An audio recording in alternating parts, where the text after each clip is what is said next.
You need a board. We gotta get you a board. He has a board. Oh, we have a broken board. I guess this is Matt's Fast Podcast, episode 2. And I have my very good friend, Mr. Margabella here.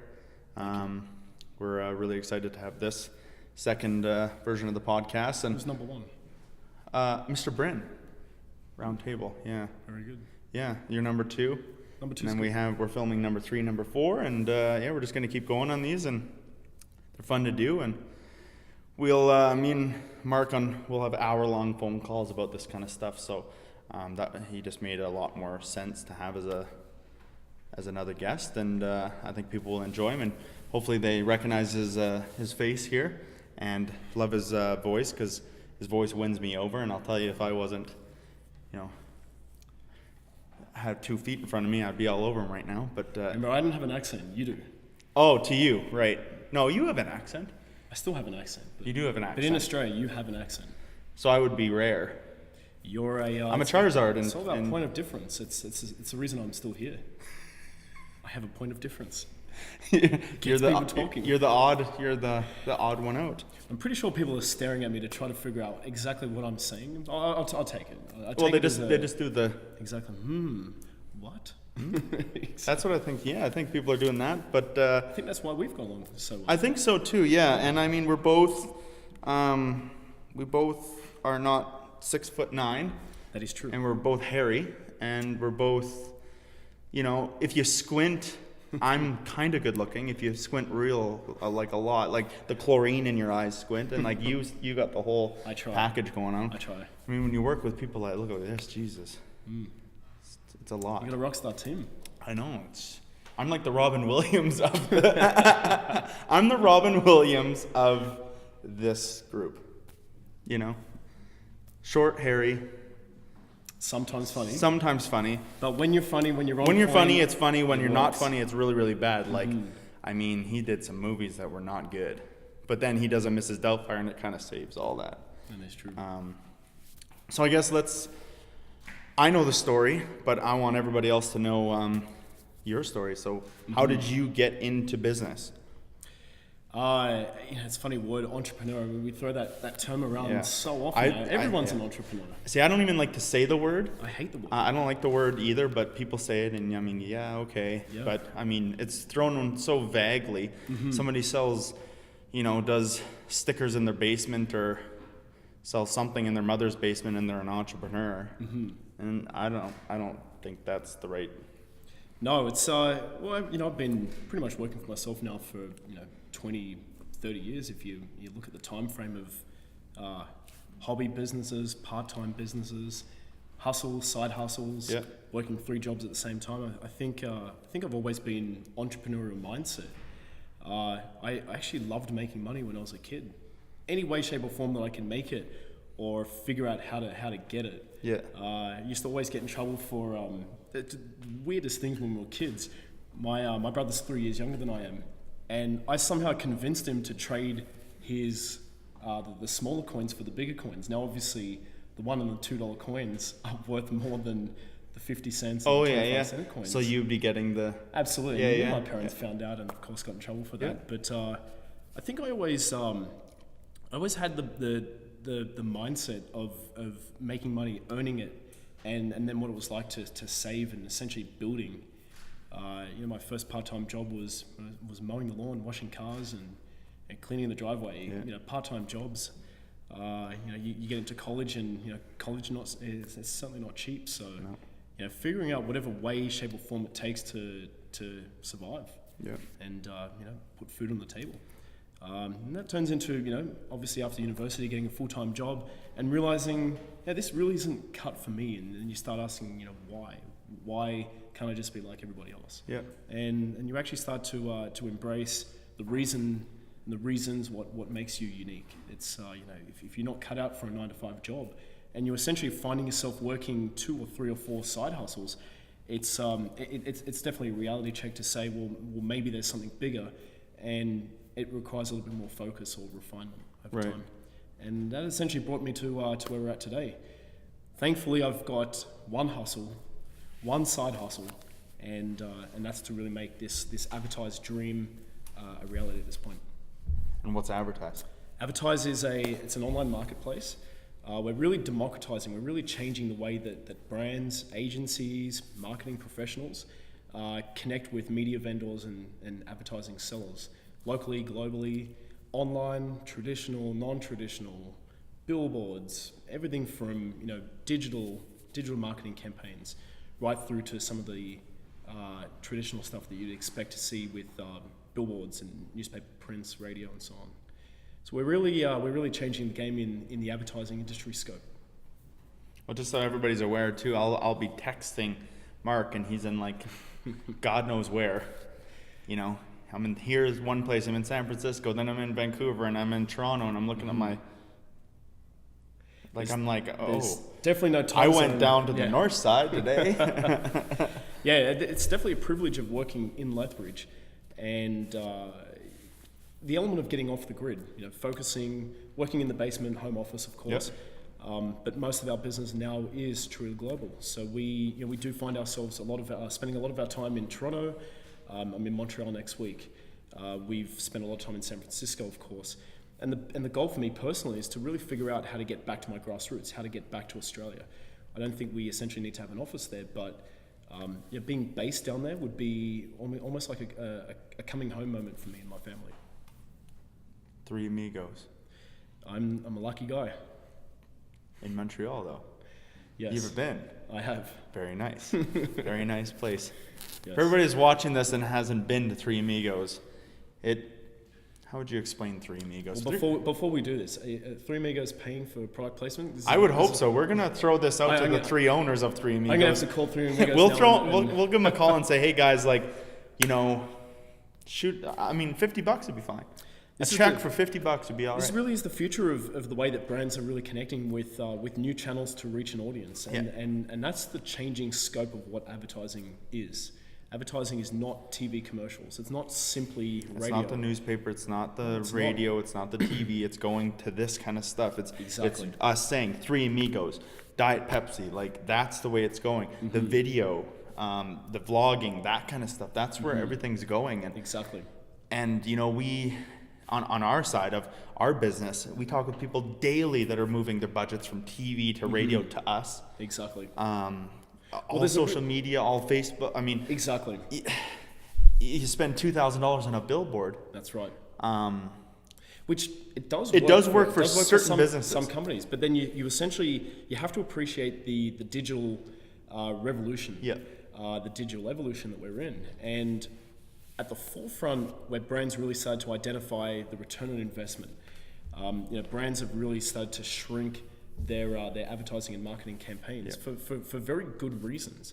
For so many years, advertising or traditional advertising has not worked, and I guess the analytics meeting a certain demographic, it has started to decrease. Yep. And digital tools now, specifically digital marketing, and we're not just talking about online banner ads, and we're not just talking about social anymore.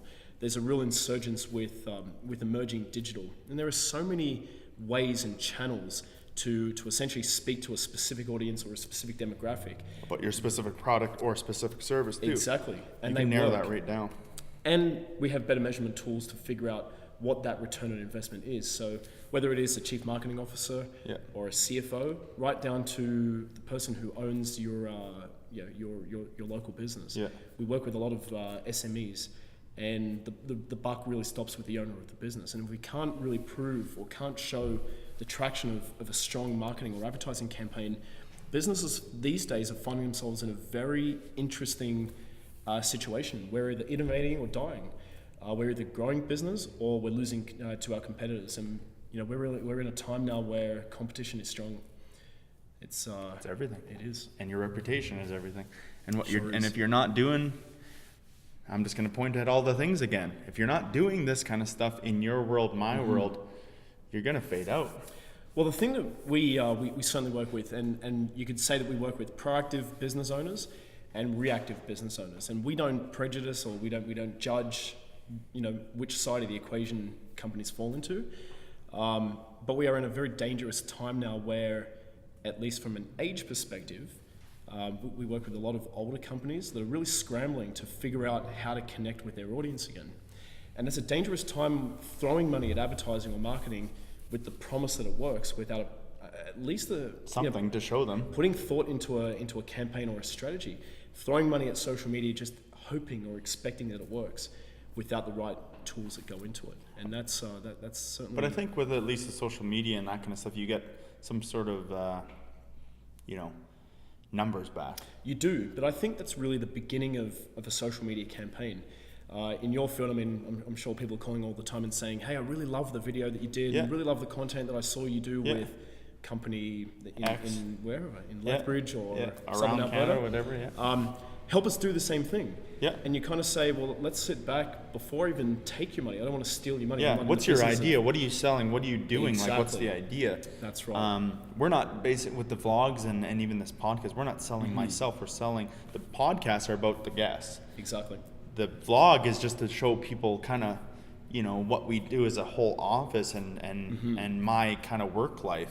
That's about it. I mean, but the jokes aren't fake jokes. We literally go for lunch and something happens and we laugh. I actually really enjoy what I do for work. Yeah, me I too. love working with affiliates like yourself, and we'll talk about that, I'm sure, in this podcast. But I'd say for the most part, from the client perspective, from the industry perspective, from our partners, and essentially the community that we've built, I love what we do. It's a vibrant, it's a fun environment.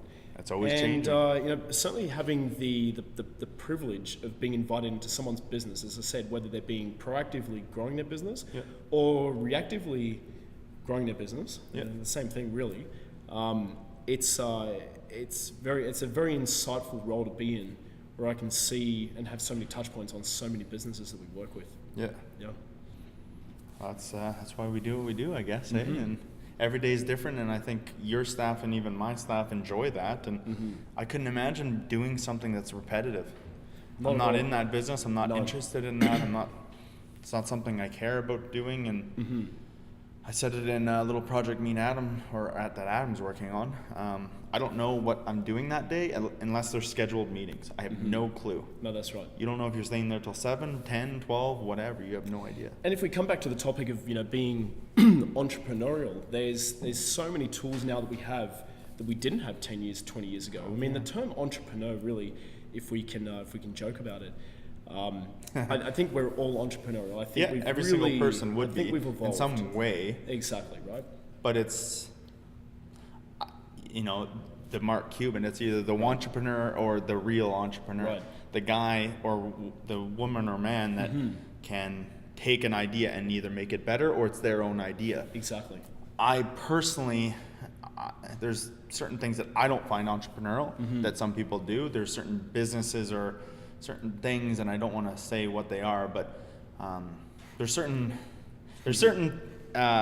things that aren't entrepreneurial in my aspect that people go crazy for, and I don't think they're entrepreneurial at all. Well, that's an interesting thing too. I mean, and again, like, is a franchisee an entrepreneur? Well, that's the thing, and you have to start looking at trends, and you start to look at where innovation truly comes from. And I do believe that whether people are entrepreneurial to have a drive and the hustle to essentially make something for themselves, that is an element of being entrepreneurial. Yeah. But you're absolutely right. It's playing in the startup space, and I'd say that Advertise is moving out of a very unique space of being an early startup, moving into more mature or even late stage startup. But essentially, we're being measured as a business, and everything comes back down to revenue and customers and customer acquisition and recurring revenue models, and getting audited by financial institutions like PricewaterhouseCoopers. I mean, we essentially have to grow up at some point. You cannot be running a business as a hobby. The trunk pusher. That's exactly it, right? It's so you're right. I mean, there are a lot of businesses that we see ourselves and think, well, is this a startup or is this a real business, or is it a hobby? Yep. And I think a lot of the owners of companies themselves either don't spend enough time asking themselves that question, or just they haven't built a support network around them to get that insight. I think that's very important as well. So what would you, and I'll answer my side, but if you could say, like, to you, what's an entrepreneur, what would you say? Like, if you had to dummy that down to maybe a sentence or something. I look at it so many different perspectives, but the movie that really stands out is Pursuit of Happiness, Will Smith. Never seen it. Come on. Come on. Everybody that's behind these cameras is looking at me like I'm totally out to lunch. I've never seen the movie. Okay, watch the movie. And, even though that Will Smith is not working on his own personal business, he's not working a part-time business, he's not, trying to recreate something or, trying to be disruptive in a traditional industry. Yeah. He's essentially an investment banker or an investment broker, playing the stock exchange, I believe. And he's essentially working himself into a role with one of the big Wall Street firms. Now, the story that Will Smith goes through with a side hustle, I think he's flogging X-ray machines or something, whatever it is. It's essentially it's an outdated product that hospitals don't need. And this is how he pays his bills while he's working a very aggressive 30-day internship. And when I look at what it takes to become an entrepreneur, not so much being an entrepreneur, what it takes to be an entrepreneur, is the real differentiation between people who want it or hope for it to happen and the people who make it happen. And when you really reflect on the people who make things happen, that's the element, or at least the foundation of a true entrepreneur, because they may they might succeed or fail. It's not so much about the failure, but they're jumping all in. Well, you're always learning something when you fail as well. Yeah. But what are you learning? What are you taking that to the next project? Even if you take a hiatus from working in your own business or even hobby at that point, most people who are wired this way will get back into doing something. Oh, for sure. Or they'll change the game working for a company and be the catalyst of real change as well. Yeah. But I think there are some things that stand out in certain people that make them entrepreneurial rather than being entrepreneurial. You answered that a lot better than I was going to. I'm surprised that I'm not fumbling words here. No, yeah, you're doing better than me. I think we should switch this over to Mark's Fast podcast, because that was a really good answer. My answer was. Do you consider yourself an entrepreneur, Matt, Mr. Gillen? Are we going to switch the role? I would consider myself one because I get told that I'm one, but I don't feel like one. And I don't think entrepreneurs feel like they're an entrepreneur. It's just the normal day. It's the same with you. Exactly. I don't think of myself as an entrepreneur because this is something that I've built and it's your thing. Well, I mean, same with our office. People think our office is this beautiful thing, and I'm like, it's nice, but it's our office. Mm-hmm. I see it every day. Well, look at the hustle. I mean, most of us, you go to sleep thinking about work. Mm-hmm. You stupidly dream about work. You wake up in the middle of the night writing notes. You wake up at 4 or 5 in the morning. I'm very regimental with a routine. I like to hit the gym in the morning, at least before the kids wake up and before I'm being told to get back home. my boss is my wife, of course, so I have to. That's a smart answer. Yeah, she's probably listening to this right now. That's a smart answer. That's a smart man right there.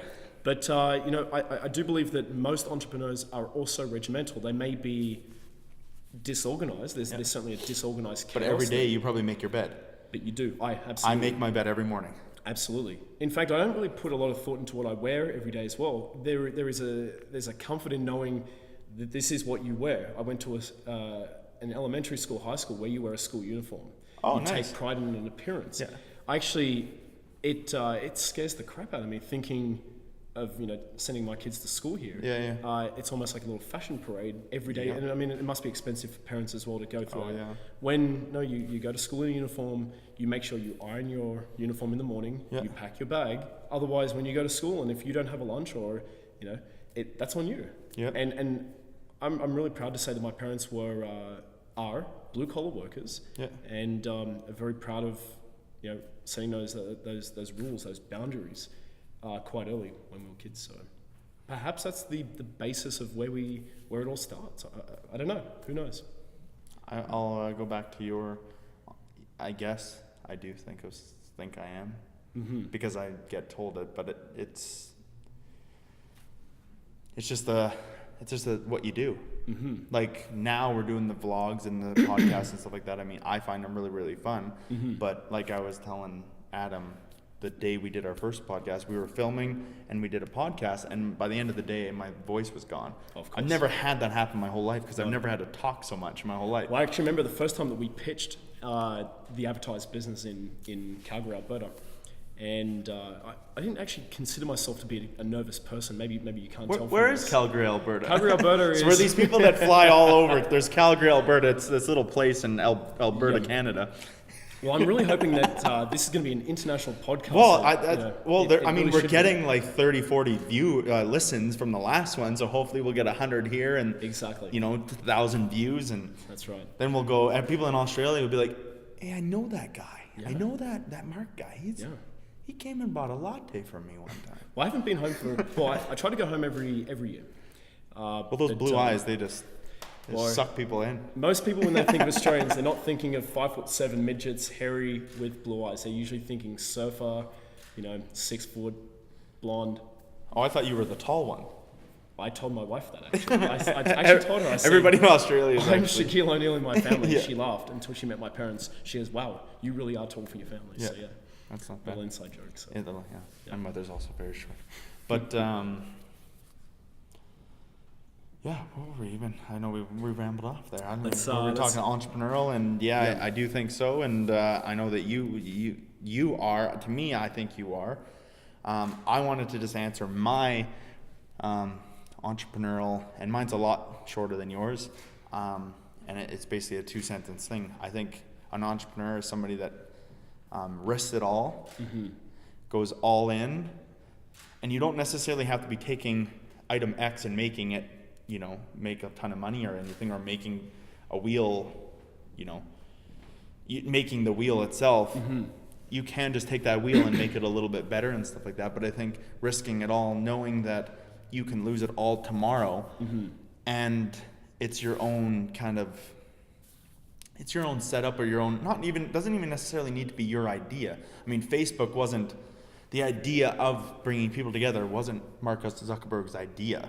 See, and that There's MySpace, and there was Yeah. all these other things at that point. exactly. Apple computers, there was already computer company before them, right? There's companies before. It's how you make that item better than the last. And I haven't traditionally been comfortable with risk, certainly from a financial perspective.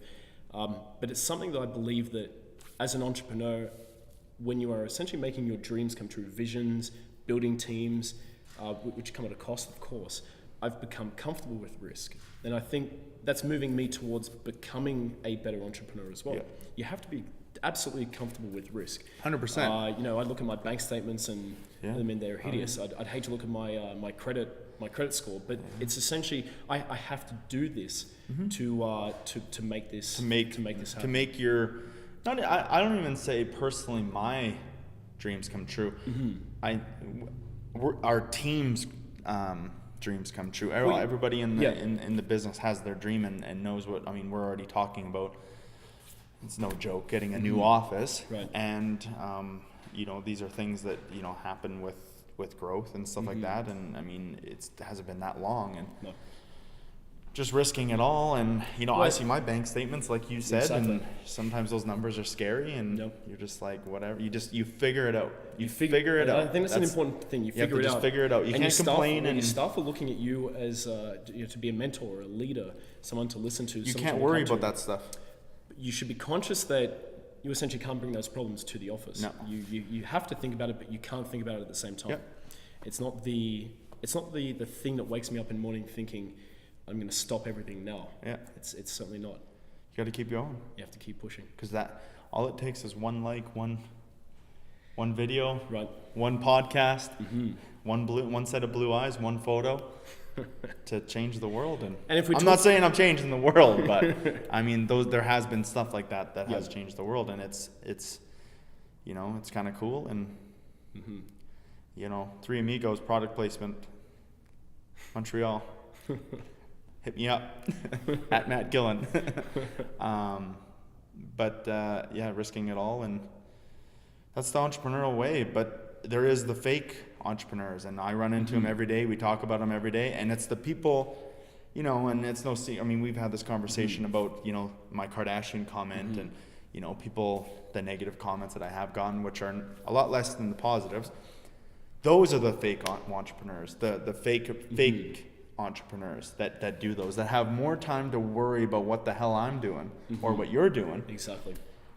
than their own lives. I think it's important to be. I hardly have time to go to the bathroom, let alone look on someone's page and be like, oh Exactly. yeah, no, their media company's doing better than ours. I should probably hate them and da-da-da. Like, I don't care. No. I do not look at our competition's pages. No. I don't, like, if they come up, you're like, oh sweet, like congratulations, good for them. But like, we don't have the time to worry about it. Well, it's interesting you bring that up. If you're spending so much time looking at those comments, looking at what your competitors are doing, you're building a strategy based on what your competitors are doing, and you're not being a trailblazer, Yep. which is where you should be. And if you're not a trailblazer, then you're essentially just in the mix. And it that's- looks bad for business. It does. We had a conversation with a customer in industry that I won't say, talking about some other colleagues of theirs, and it was just such a funny conversation to, like, it's like turning into people's jobs to bash their competition, and it's bullshit. Well, the Who auto cares? industry's been Like, doing it for years, and auto, real estate, exactly. even our industry, photography and video, like all these guys, like I don't know why people like hate on a comment, like or a photo or a video, like, oh that video is the ugliest thing I've ever seen, or this photo, like who the fuck cares? Like at the end of the day, like just focus on your own thing, man. Like, And from an advertising perspective, it doesn't buy customers. It's almost like having a price argument. You know, company A says we can do this for $1,000, and company B says price war is on, we can do it for $400. It doesn't actually win. it hurts the any- whole any industry. loyalty. Absolutely. The whole industry's fucked, man. That's exactly it. So it's nobody wins. Nobody wins. I don't like to see when it's not a win-win situation. No, everybody's worth something, and you need to know what your value is too. And you can't worry about, you know, I said it in one of my first vlogs or the second vlog. We have our price. We will tell you your price for video, photography, content creation, social media, even the merch. And if you say, you know, an unreasonable number, like, you know, I'll just use $10 for item X or whatever, and you come in at $2, and it doesn't even, like, it's so far from like industry average that I know you're bullshitting me. Yep. Bye. That's it. See ya. Go to the guy down the street, because he can lose the 45 cents. That's right. I'm down for it. Like, go for it. Because we have bills to pay. Exactly. You know? Yeah. Somebody has to buy my Diet Pepsis. Plug. And I mean, companies have expenses. Yep. People need, like, companies have to make money.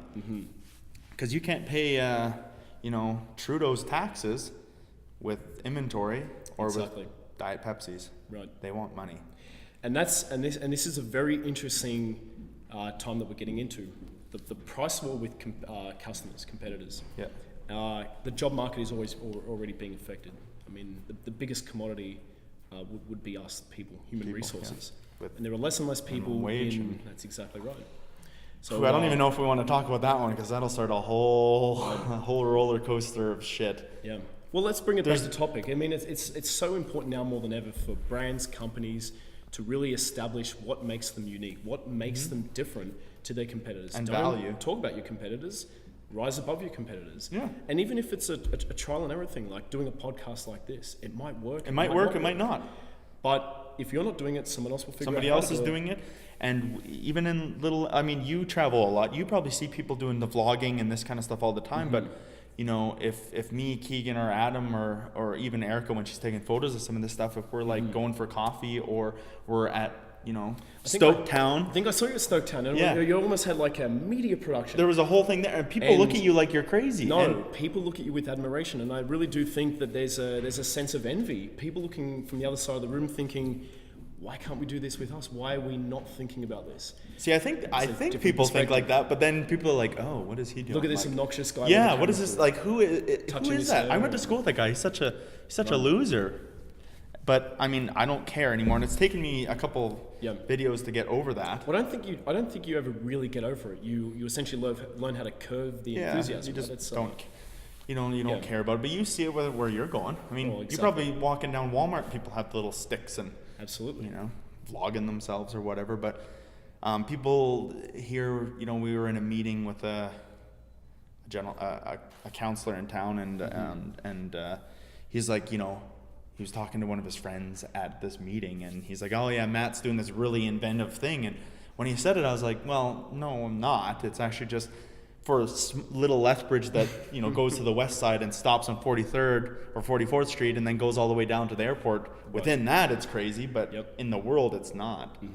What I'm doing is nothing special in the whole scheme of everything. Exactly. Yeah. And there's a lot of innovation coming from everywhere. Whether we're in Lethbridge or Alberta, Alberta's really trying to identify or re-identify itself as an energy tech province rather than oil and gas. Well, that'll come in October. Exactly. Yep. People know what I'm talking about with that. Yeah. Is it October or November? I think it's October. October, yeah. Okay. Yeah. We're talking about the vote. Yeah, we're talking about the vote. Yeah. The big vote. The big vote. That's Yeah. Anyways, I guess I'm getting told by our crew here that we need to do our last thoughts here. So, This is the pondering. Yeah, this is the where you got to Up figure to the 45 degrees and what you're thinking about, and then you got to be like, you know why don't you what, tell me your thoughts, Mr. Gillen. Mr. Gillen, my thoughts about this idea and you was I thought it was really, really good. I have a lot of fun talking with you about this kind of stuff, and I just thought it would be great for the podcast. I think people will be interested in that, and I think people will look into your business and be like, wow, you know, that's, you know, when you see these kind of advertising and you see billboards and stuff like that, there's people doing that stuff, and he's the guy doing it. But it goes beyond that, and I think even how we met through the industry in a non-traditional way. We didn't meet very through, non-traditional. Yeah, it's the way that I consider Brandstamp. Brandstamp is really one of our affiliate partners. Yeah. That's a play on words, being affiliate, of course. We're the advertising marketplace, but really there's the fulfillment to advertising that hasn't been answered, and that's really where Brandstamp and Candy Co come in, from a merchandising, from a logo design, content creation, even to building a website. It's really about, for us, building community. And that's important. Let who does what they do best do it. Absolutely. And surround yourself with those type of people. And you're okay to work with as well. Except when he rolls in looking all dressed up and I'm wearing a dirty t-shirt and and a chain necklace from the mall. Well, thanks. Amen. Always a pleasure. You too. And I'm sure we'll talk again. And we were vlogging and filming and videoing all this, so we will definitely have you on that. And everybody, make sure you guys look up Advertise. Is it here? I think it'll be like somewhere here. There. Oh, There. Wrecking stuff. It'll be in here somewhere. Check it out. Look at what he's doing. His website is beautiful. He's working with some really, really cool companies, and just follow him up. And you know, when he's calling me up in San Francisco or wherever he's at, he's always got stories. So follow him. It's very interesting. And if you guys need any of that stuff, Mr. Bella, he's your guy. Excellent. Thank you.